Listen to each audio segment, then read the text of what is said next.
Već 20 godina stavljam vrećice čaja u tenisice.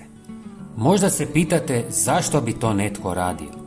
Nećete vjerovati što se dogodi kad stavite čajnu vrećicu u tenisicu. Ovaj jednostavan trik mnogi ljudi nikad ne pomisle isprobati. Najbolje djeluje s jednom svježom vrećicom crnog ili zelenog čaja, pa obavezno koristite takvu.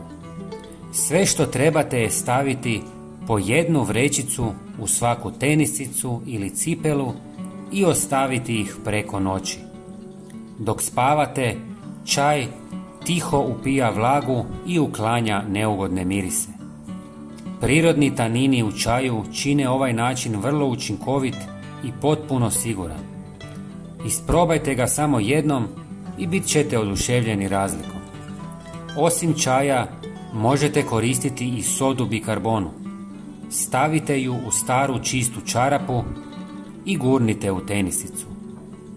Prijatelji, napišite nam odakle nas gledate. Hvala vam. Soda bikarbona je odličan prirodni osvježivač za tenisice jer upija vlagu i neutralizira neugodne mirise. Ovo je tako jednostavan i prirodan način da vaše tenisice ostanu svježe i spremne za nošenje. Ne zaboravite se pretplatiti na naš kanal jer vam svakodnevno dijelimo besplatne savjete koji vam olakšavaju život. Hvala vam i pozdrav!